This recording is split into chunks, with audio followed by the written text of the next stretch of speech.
Hi, my name is Melissa Burnham. I'm the Director of Business Development for Scout Meetings. My focus is on the meeting side of Scout's business. Hello, I'm Simon Awan and I'm the VP of Meeting Operations here at Scout. I've been with Scout for 15 years and I help all the planning and execution of meetings around the world. I think what's challenging is clients don't know how to plan a meeting. They've perhaps been to different meetings, but they don't know where to start. And so generally when I'm speaking to a client at the very early parts of the process, we're talking about when is that meeting going to occur? What could possibly be in conflict of their PIs being able to attend, where the location would be best for a particular time of year. And I think it's people just don't know where to start. And that's where with Scout's experience, we've been doing this for over 30 years. So we can really lay out the process so they can become a bit more calm about the process and we can help them from the very start. Yes, and also the fact that they don't have time, they are very much time poor, and to have to learn and do all of these things and plan all these logistics, it's a lot of pressure. There's a lot of admin involved in this and a lot of time spent or needing to be spent on getting everybody to attend their meeting. And so what we do really well is we take all that pressure off of the sponsor or the CRO and we knuckle down and we get on and do it and hopefully try to keep them out of it so that that pressure is off of them and we are concentrating on all those logistical things for planning a meeting. But the other thing that we do really well is we help look at their agenda, see what are their objectives that they're trying to get out of the meeting. Investigators are as well very time poor and they want to know that they're going to get what they need out of their meeting. Likewise with the sponsor, they want to know that they're going to be able to educate everybody. Everybody's going to leave with the same knowledge and have all their questions answered. So it's a myriad of things. So not only is it obviously the agenda or the logistical planning, one of the big factors is the budget.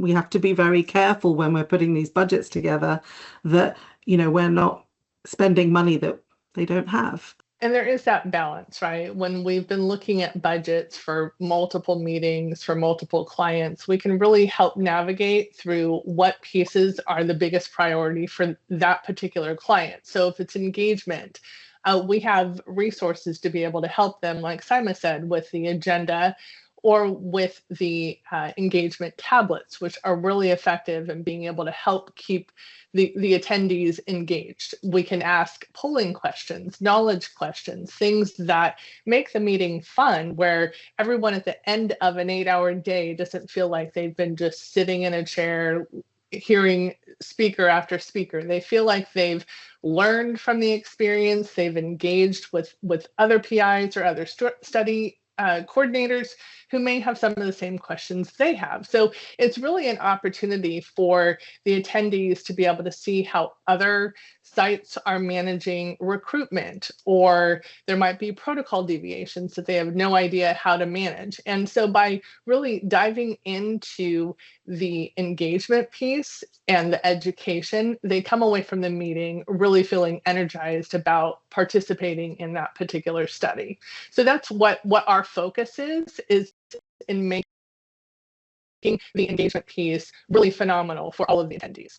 And yeah, definitely the interactive iPads are a great resource because not only do they keep the attendee focused, they're not just sitting there surfing the World Wide Web, as I like to say, but they are actively involved in the meeting. So they'll do polling from the iPads. They can ask a question if they don't feel comfortable in raising their hand and using a microphone. We put evaluations on there, so you can gauge how the meeting is going. They can annotate slides that as they're watching. They can view slides going back but not forwards, but they can really be part of a meeting. So it is, and it's we probably use iPads for about 70% of our meetings, and it's a really successful tool.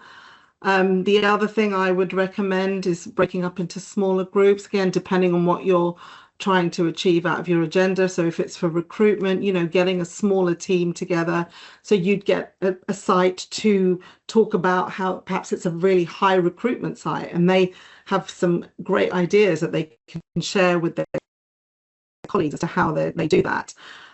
I think the program managers who have been arranging and executing these meetings for many of them have years of experience. And I've been on calls where there's those fun little elements that don't even really cost anything extra, having a microphone in a box that gets thrown across the room, or doing a game of Jeopardy to do knowledge checks on the protocol. It's those little fun elements that I wouldn't even think of because I'm not a planner. But our team is used to working with study teams, being able to deliver a comprehensive Jeopardy game so that the attendees, like I said, they feel like they're having fun, not just attending a learning session for hour after hour. Oh, for sure. Especially when we have creative license to be able to do that. And not every sponsor obviously can do that, but certainly we did a pediatric study, sorry, where we had these great large life-size teddy bears and building blocks for children and things, that actually it adds to the ambience of the meeting room and it doesn't become just this boring ballroom in a hotel. It really brings it to life. So those sort of things really do help with engagement. And they're not just sitting there watching boring PowerPoint slides, they're really invested and they get involved. And who doesn't like, with the Jeopardy games, some familiar music that you hear. And it's a little fun thing, but it does certainly make the difference. It was really helpful to be able to see the behind the scenes and how closely the program manager works with the study team to be able to ensure that the presenters feel comfortable with the logistics, even going on stage and practicing with the microphones, all of those little touches, which it makes each of the presenters feel like they've got a personal assistant that is just there to help them. And the other piece on the engagement tablets that I think is really helpful to understand is you've got the potential of having a moderator from the study team who's able to look at the different questions that are coming in from the attendees.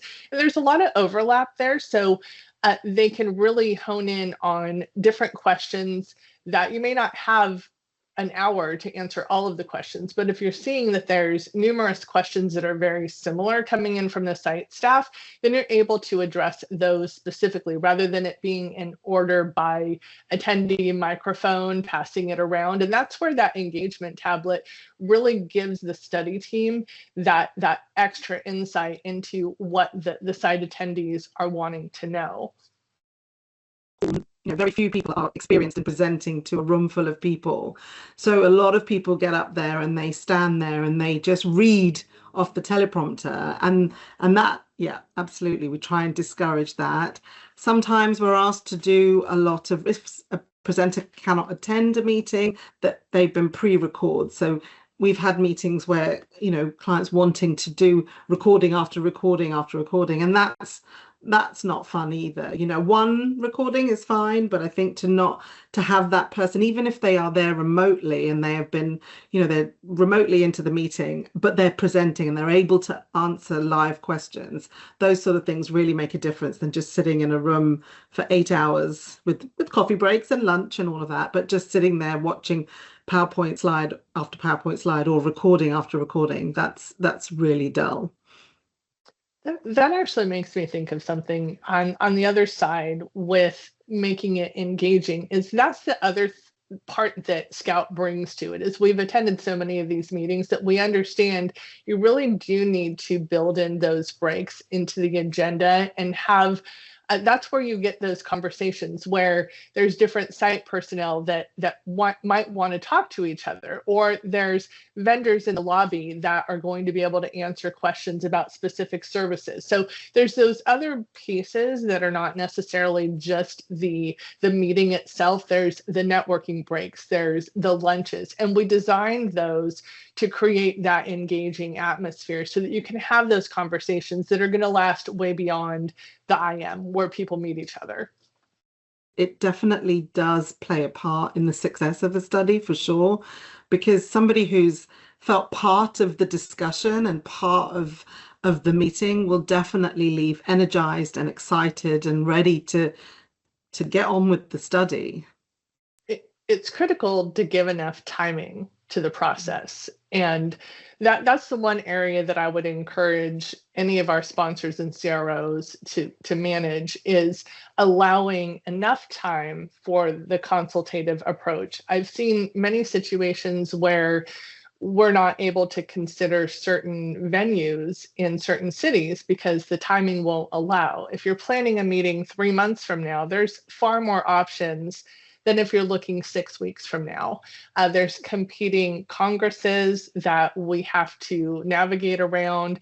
PI's time is very short that they have to devote to these types of meetings. So I would encourage our clients to allow us to have 12 weeks or even more, which is unheard of, really. I'm sure Sima's shaking her head going, no way they're going to give us that. But it allows us to give more consultation to the process as far as the best venues, the best type of engagement. And when you can plan the agenda farther in advance, then you can work in those elements that are going to really add to that engagement. There's lots of elements that you can add to a meeting that don't necessarily require a high expense. Some of those fun, creative items that we've talked a little bit about.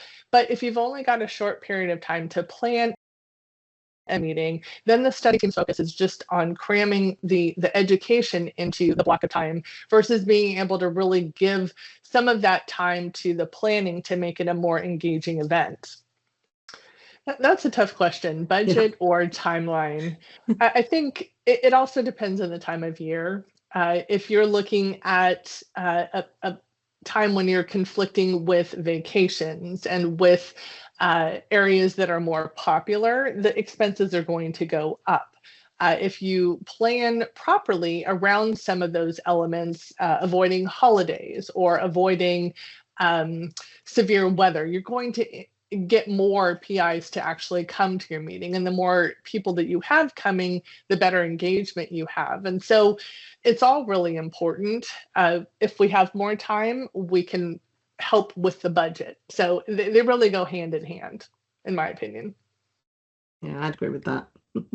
But when you respect people's time and you keep them involved, they feel better about it and they feel empowered and they feel knowledgeable, that they know that they have a great study team that they can reach out to, and they've not had to worry about any of the logistics or the planning.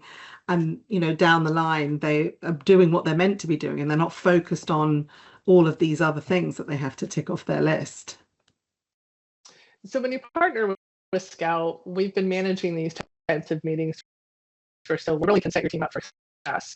We'll make the presenters feel comfortable. We'll create opportunities for the study teams across different sites to collaborate at networking events or with a break.